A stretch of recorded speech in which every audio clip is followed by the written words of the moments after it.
शब्द समूह प्रमाण नहीं है, शब्द समूह प्रमाण नहीं है, तत्व ज्ञान से पूरित आगम प्रमाण है। इसलिए अनेकांत आगम ज्ञान बलेना, अनेकांत ज्ञान, अनेकांत आगम ज्ञान के बल से सकल पदार्थ ज्ञेयाकार, संपूर्ण पदार्थों को क्या किया, ज्ञेयाकारों के साथ मिलित, करम्बित यानी मिलित, चक्रित, ध्यान देना इसको, इतना सरल विषय नहीं जो लोग समझ रहे हैं, ऊपर गहराई में जाइए। आगम ज्ञान के बल से, कैसा आगम ज्ञान, जो अनेकांत ध्वज से चिन्हित है, ऐसे ज्ञान आगम बल से इस क्या करके सकल पदार्थ ज्ञेयाकार, संपूर्ण पदार्थों को ज्ञेयाकार करके अपने ज्ञान में मिला करके, अपने ज्ञान से जान करके। अब यहाँ राजन भैया पकड़ना विषय को, जब तक ब्रह्मांड के संपूर्ण पदार्थों को आप अपने ज्ञान का ज्ञेयाकारता प्रदान नहीं करोगे, अपने ज्ञान का ज्ञेय नहीं बनाओगे, तब तक कौन है कौन उपाधि है, ऐसे कैसे निर्णय करोगे आप। संयम का तात्पर्य, यानी संयम का तात्पर्य विवेक ज्ञान, विवेक ज्ञान, विवेक ज्ञान का तात्पर्य विभक्त भाव, विभक्त भाव से तात्पर्य निज ध्रुव ज्ञायक से पर द्रव्य भिन्न है, मेरा ज्ञायक भिन्न है। मेरे ज्ञायक के भिन्न होने पर भी जो जीव तत्व है वो जीव है, विभक्त भाव, अजीव तत्व अजीब है, विभक्त भाव। जीव तत्व कहाँ कहाँ है, जीव तत्व कहाँ कहाँ है, मार्गणा भाव। जीव तत्व कैसे परिणाम से युक्त है, गुणस्थान भाव। जीव तत्व कहाँ कहाँ उत्पन्न हो रहा है, योनि स्थान। हो जीव तत्व, जीव तत्व कर्मातीत है, सिद्ध पर्याय। जीव तत्व कर्म से मिश्रित है, संसार पर्याय। और ज्ञान का घे बनाइए, एक इंद्रिय से लेकर के 5 इंद्रिय तक जितने प्राणी हैं वे सब जीव तत्व हैं, और प्राणातीत हैं, वे भी जीव तत्व हैं। इन सारे जीवों के प्रति तेरा मन क्या बोलता है, इन सारे जीवों के प्रति तेरा वचन क्या बोलता है, इन सारे जीवों के प्रति तेरे काय की चेष्टा क्या है, तत्व निर्णय पूर्वक संयम होता है। तत्व निर्णय पूर्वक संयम होता है, पिछी का मंडल लेना मात्र संयम नहीं होता है। धन्य वे योगेश्वर, निज सुगुरु से दीक्षा लेते ही आगम ज्ञान में तल्लीन हो जाते हैं। पुराण शास्त्रों में, पुराण ग्रंथों में जब जब मुनियों की व्याख्या होती है तो हे मित्र, सर्वत्र एक ही शब्द मिलता है, अपने गुरु के पादमूल में दीक्षा लेकर के आगम ज्ञान के अभ्यास में लीन हो गए। बराबर, क्योंकि बिना ज्ञान के संयम का पालन नहीं हो सकता,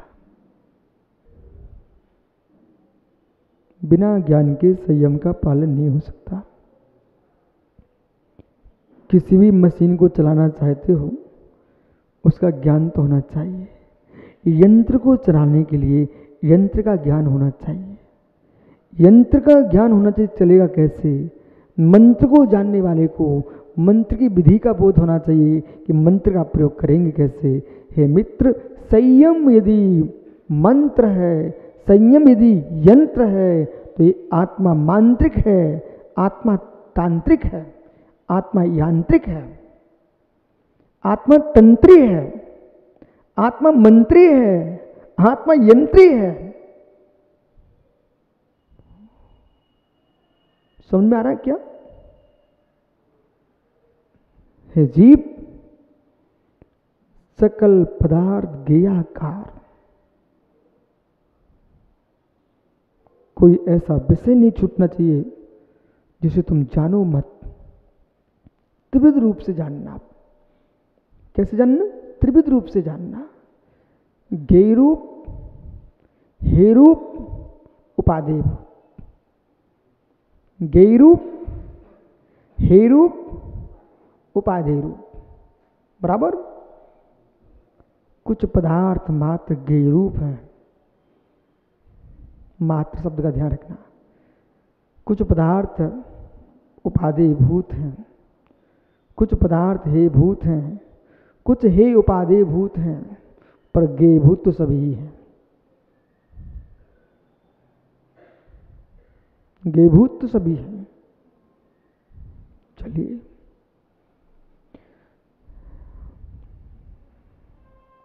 यानी ओ बालक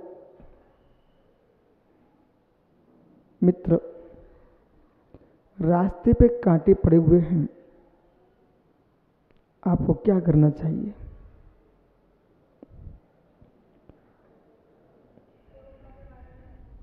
अच्छा, कि उठा के जेब में रख लेना चाहिए।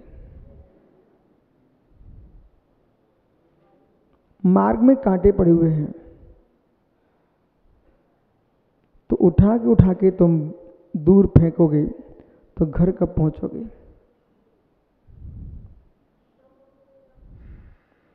रात्रि हो गई, फिर क्या करोगे? जंगल में शेर था,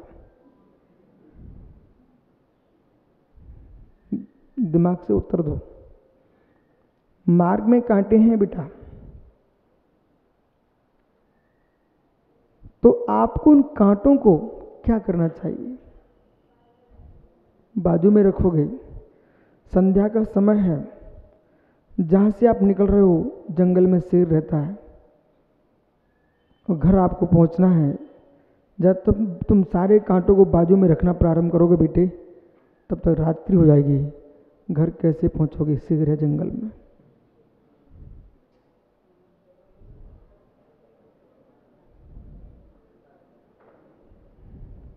क्या करना चाहिए? समझ नहीं, शीघ्र बोलो।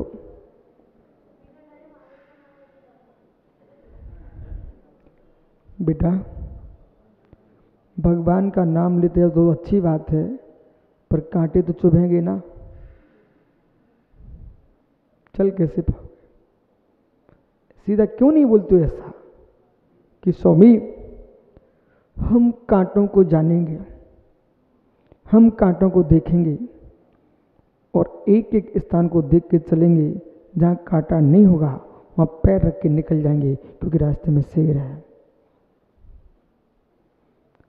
रास्ते के पूरे कांटों को तुम नहीं बीन सकते बेटा। आयु कर्म का शेर बैठा है,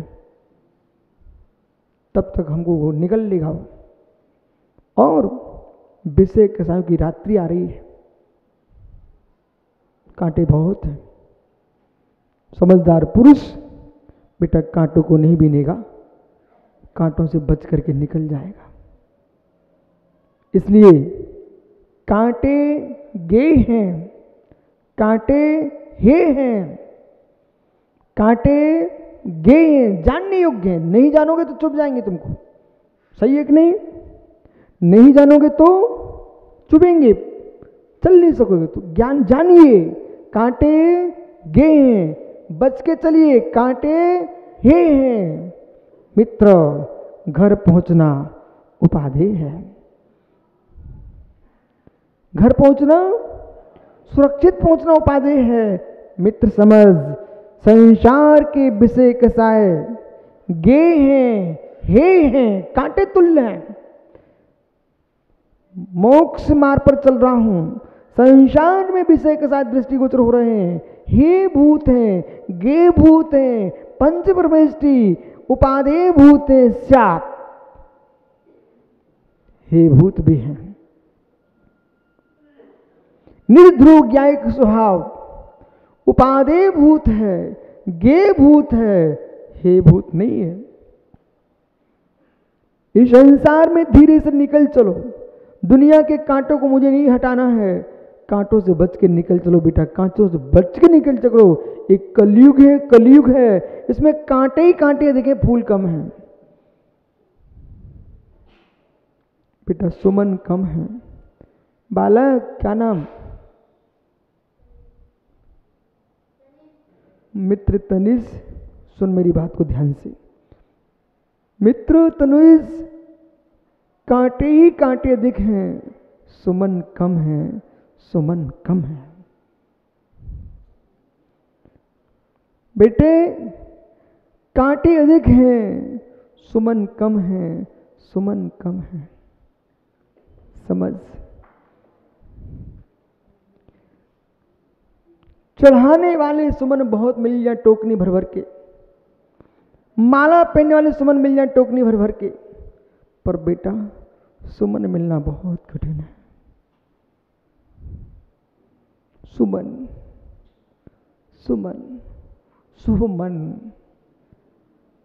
कितने ही सुमन चढ़ा लो, सुमन नहीं चढ़ा तो सुमन से क्या? सुमन सब मिल जाते हैं, स्त्री मिलती, लोगों को पुत्र मिलते, परिवार मिलता है, सब मिलता है, रिश्तेदार मिलते हैं, गुरु मिलते हैं, शिष्य मिलते हैं, पर सुमन नहीं मिलता तो कुछ नहीं मिलता।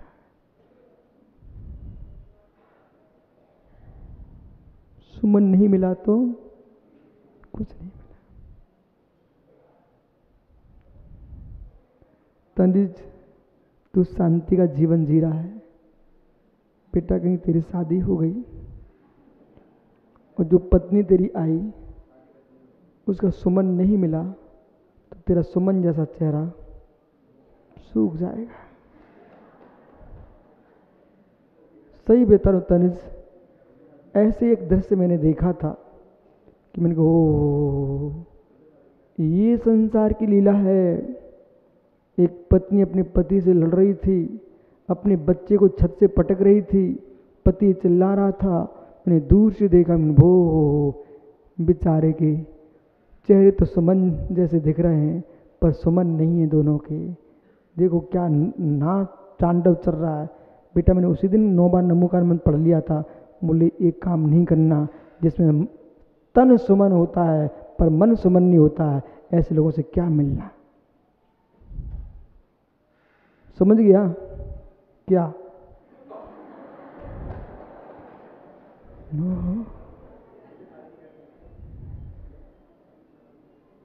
बेटे विश्वास रखना, ये अप्रिमित सागर कुछ भी कहती हूं लेकिन तुम एक बात मान ले, साधु बनना हो तो बात मान लेना और शादी करना तो ही मेरी बात मान लेना, ठीक है? एक व्यक्ति को साधु बनना था, हो सकता हैदराबाद का विशाल हो, तो ये जो है ना ओ सत्येंद्र मित्तल के पास गया कि भाई मुझे बैराग हो गया है, मैं मुनि बनना चाहता हूं। तो सत्येंद्र भाई कहते ठीक तू मुनि बन जा, पर पहले मेरे घर चल, मेरे साथ चलो। दिन के 12 बजे हुए थे तनज, दिन के 12 बजे थे। ये सत्येंद्र मित्तल भाई विशाल को अपने साथ ले गया दिन के 12 बजे, और दिन के 12 बजे घर के गेट पर उसने घंटी बजाई। अंदर से एक देवी निकली। जब देवी निकली, ये मित्तल कहता है कि हे प्रिय, मुझे एक घृत का दीप चाहिए जलता हुआ। देवी कोई दूसरी स्वर्ग की देवी नहीं थी, उसके बेटे की मां थी। समझ गया? तो वो देवी जब आई, शीघ्र ही अंदर गई और घी का दीप प्रज्वलित करके अपने पति के हाथ पर रख दिया, वापस चले गए। कहती स्वामी जाऊं? निकल जाओ, वापस चले गए।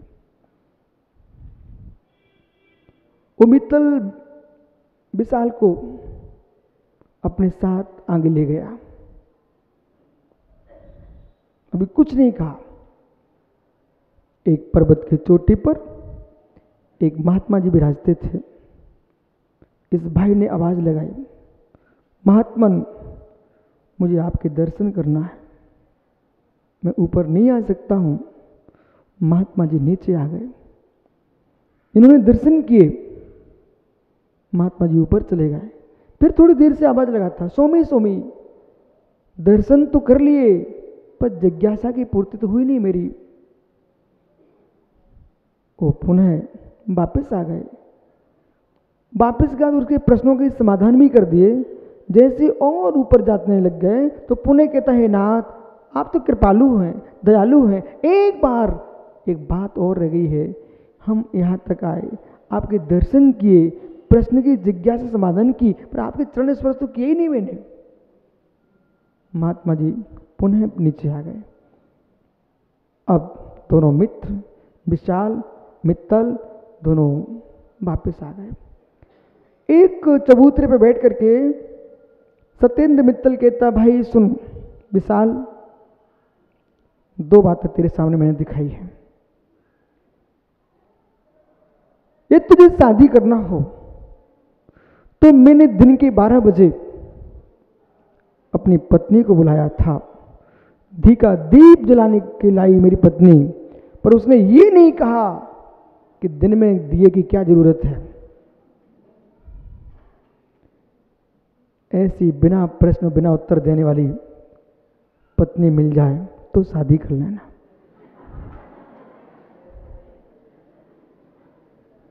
और 3 बार हमने साधु को ऊपर से नीचे किया, तब भी साधु के चेहरे पर क्रोध की लकीर नहीं आई, चेहरे में कोई विकल्प नहीं आया। ऐसे परिणाम तुम बना सको तो साधु बन जाना।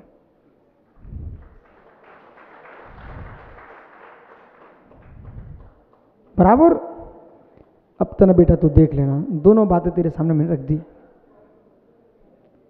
दीपक जलाने को बोला तब भी उसने कुछ नहीं कहा। ऐसी पत्नी मिल जाए तो क्या करेगा, शादी कर लेना।